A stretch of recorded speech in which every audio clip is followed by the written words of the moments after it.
You gave an interview and you said that the martial law declaration will not be any different from the martial law declared by former President Marcos. How Yes. so, sir, considering that that martial law was hounded by allegations of torture and abuse? Martial law of Mr. Marcos was very good. It was intended really, as far as I can concern, I know, and I'm concerned, I would say that the only importation of firearms outside of the country ever to happen was the Karagatan. All others were locally generated. Lahat yung halos karamihan, either ipagbili ng may hawak ng baril, prenda, ganon. And for those military offenders, you will have a summary hearing of a martial court. Military, they will be subjected to military laws. And I said, I warned everybody is everybody. The members of the military, police, and everyone, do not try to challenge government. No abuses of any kind. The courts are open. You can always go to the court. But in Mindanao, the remedy of habeas corpus is not available for you. And I will detain you, they said it's 36 hours. That is only when everything is smooth and you are only dealing with criminals and wrongdoers. I have a serious problem in Mindanao, and the ISIS has taken, the footprints are everywhere. And there are many foreigners and Caucasians looking. So they want to establish something there. But at the end of the day, I will say that I am not surprised why Lanao del Sur is also maybe in cahoots or cooperating. Lanao del Sur is the poorest province in the Philippines. So in the next few months, the more available money will be used to introduce improvement of the place of every kind. We will rebuild the schools, provide livelihood, because I said poverty, or Mindanao has the highest incidence of poverty. So I am not surprised, and even the NPAs. So we have resumed the talks now. Last time was Doresa calling me, but I said I will not sign anything if there is fighting. I do not want to pick a fight with you guys, and I am referring to the NPAs. Allow me to focus the problems in Mindanao, and maybe the spillover in the Visayas and in Luzon. If I think that the ISIS has already taken foothold also in Luzon, and terrorism is not really far behind, I might declare martial law throughout the country to protect the people.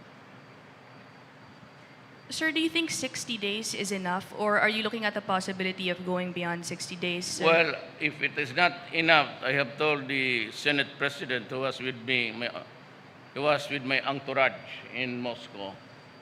Just only too bad that I had to abbreviate my trip because of what happened. We would have needed the services of everybody. And let me also remind in passing that last minute when we received the news about the Philippines, I decided to abort everything and come home. I told the security guys of Russia that if there's any chance which I can just talk to President Putin, even for 15 minutes, just to say hello and goodbye, and thank him for the splendid warm welcome. But he was in another region of Russia. You know, Russia is here it's so huge and vast ibang parte ng Russia is in Asia, and the other end, westward, is Europe.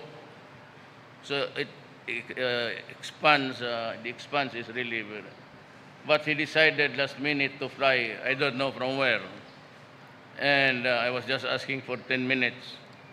We had about an hour and a half.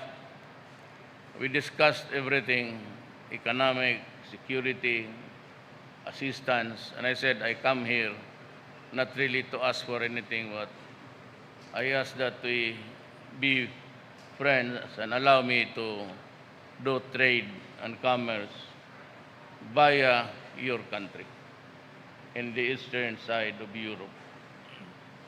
I am not in a position to divulge anything. Let me just use the word very productive.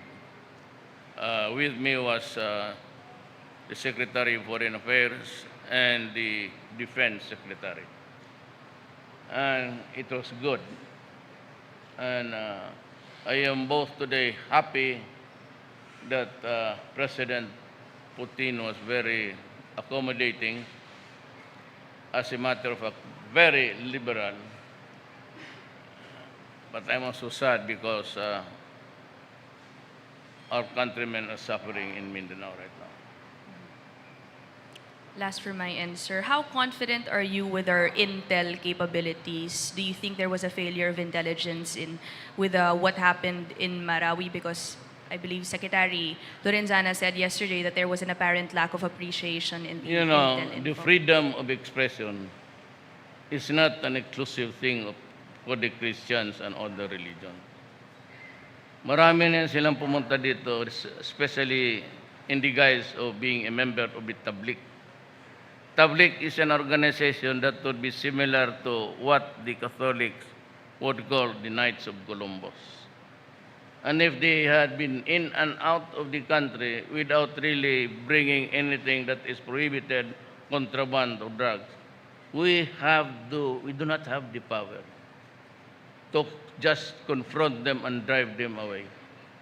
If it is a religious connected activity, we cannot just, there is freedom of expression and freedom to worship your own religion.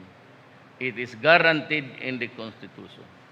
And it is not an exclusive right for Christians and others religion. It applies to all the Filipino nation because we follow democracy. Andito na yan sila noon. Some of them are Arabs, well, I don't know, and we never asked. They were all around, including the Caucasian-looking guys. But in recent encounters, we have killed a lot of them. And government is very strong. We just don't want anything that could react to a flick of a finger. But I am sure that we can overcome them in due time. Kaya pakiusap ko naman sa mga kababayan ko, yung mga kadugo ko na Moro. I said, I do not want to fight you. I do not want a quarrel with the Moro people. And the talks between the MI and the MN and the others will continue. We will continue with the talks. Miswari is out, enjoying his freedom outside. And if Maria Season will come home, I will allow him. And he can have also his freedom. Maria Season is old, is sick, and he deserves to be where he belongs, considering the imponderables of life. Lahat naman tayo, we go sometime. And it is a terrible thing, I said, to die in another country. So all those NPAs, and in the meantime, if there is a cessation of hostilities, You can go anywhere.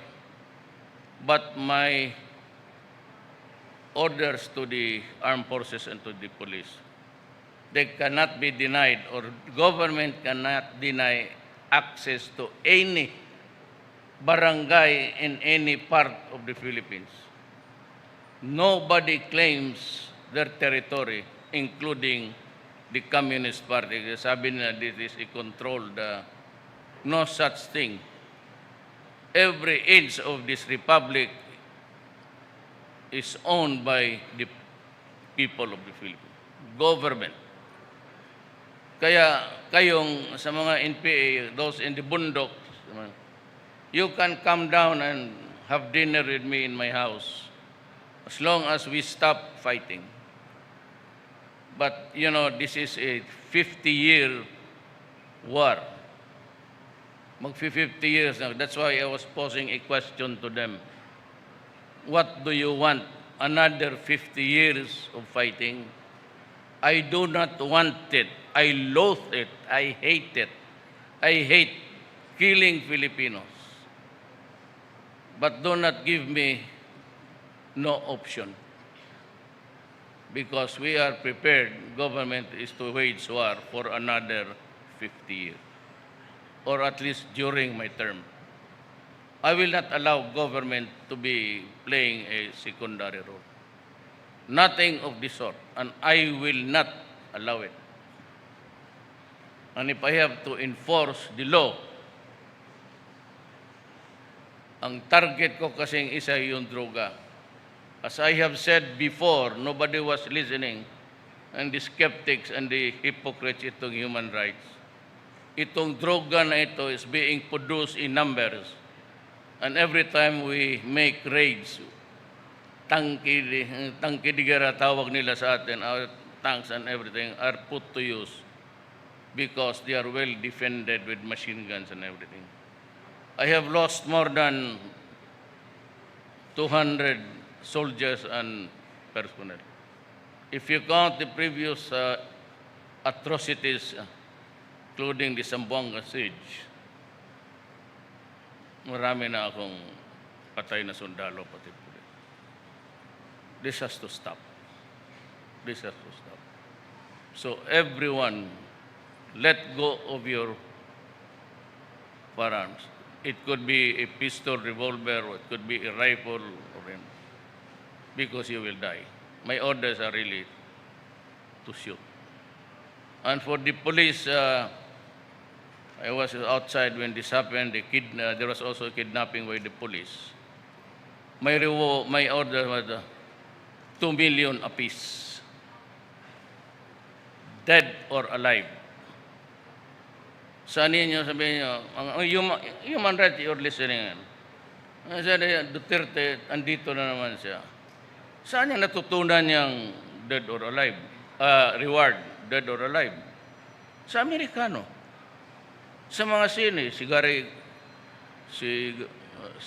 Clint Eastwood, si Gary Cooper, tapos si Jesse James, Billy the Kid, reward, dead or alive.